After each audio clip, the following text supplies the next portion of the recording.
From the St. Louis Public Radio Newsroom, this is The Gateway. It's Wednesday, August 14th. I'm Wayne Pratt.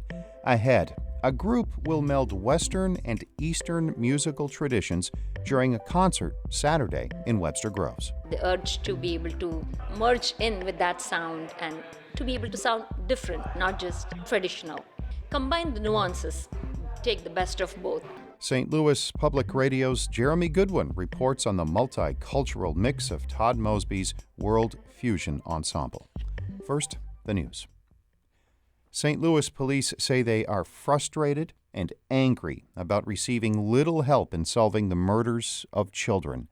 As St. Louis Public Radio's Rachel Lippman reports, a young boy who was shot Monday is the seventh homicide victim under the age of 17 this year. 7-year-old Xavier Usanga was playing outside in the Hyde Park neighborhood when he was shot. Major Mary Warnicki, a commander with the Bureau of Investigations, says the department doesn't have enough information in his case or any of the other 6 to make arrests. So I asked the community, step it up, please. We want your help. We hear it time and time again for these children.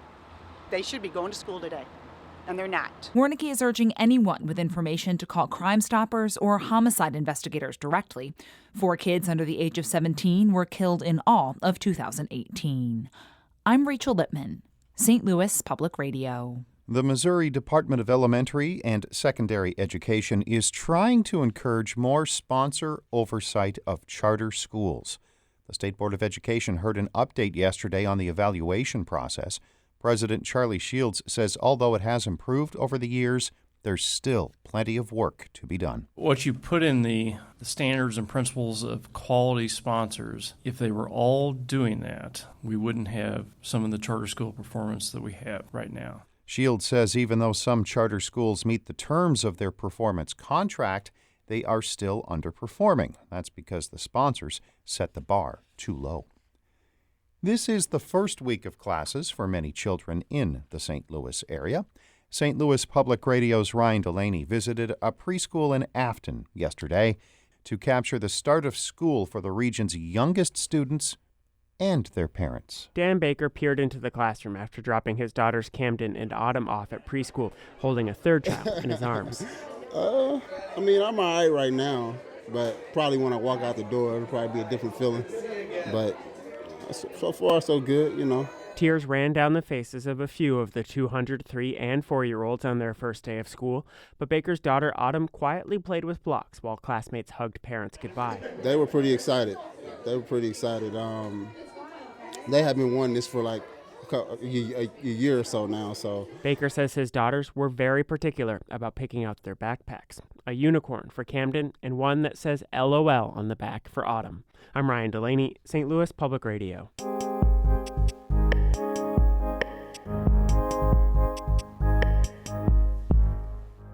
When an internationally renowned sitar master died in St. Louis last November, he left behind musical disciples determined to carry on his legacy.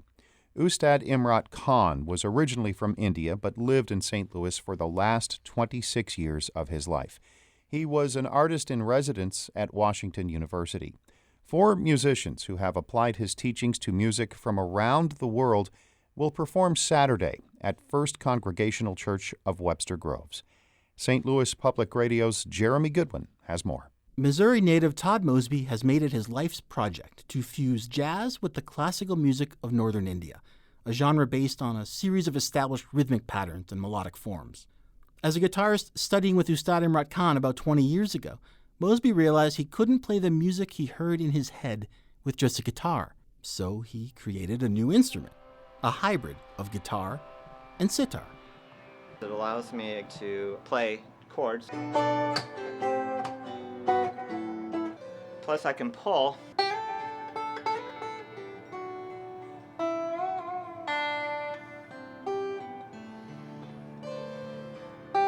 That bit of the Beatles' Norwegian Wood is well chosen.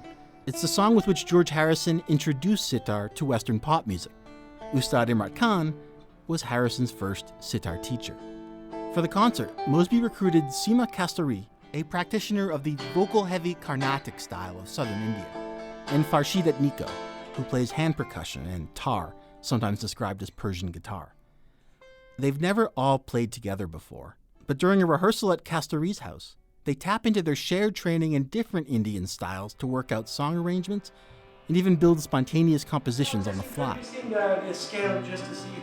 We can actually finish up with like a pattern, Okay, like okay. a set of pattern. Eight Oh, times, that's nice. 8 times 3 or 7 times. Oh, that'd be cool. We can finish up with that. At one point, they start improvising some intertwined vocals.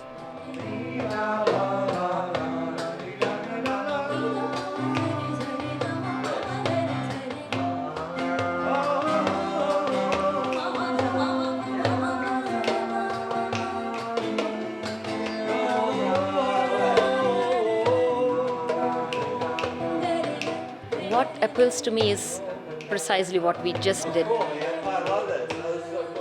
Seema Kasturi is a native of India, and she is all about melding genres.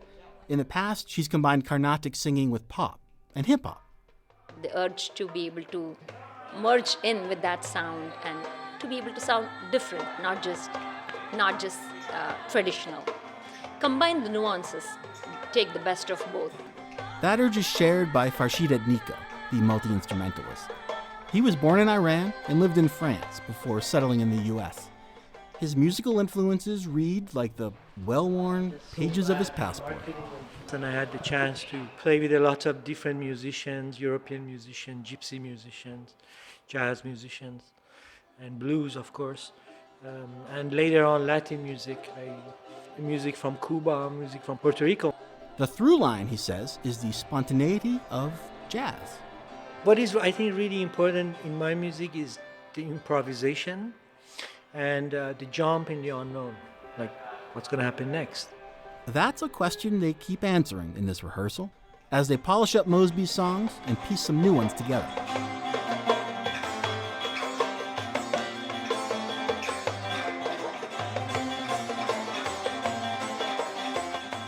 When Seema's husband, Prasanna Kasturi, who is a guru of classical Indian dance, walks in, picks up his drum, and starts playing along, Mosby asked him to join the group for the concert. And so the trio becomes a quartet, and the cultural mix grows even deeper. I'm Jeremy Goodwin, St. Louis Public Radio.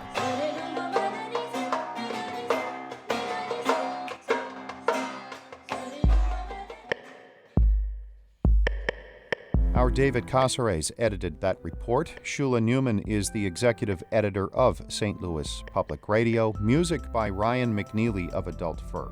If you like this podcast, tell a friend and subscribe, rate, and review. I'm Wayne Pratt, and from the St. Louis Public Radio Newsroom, this has been The Gateway.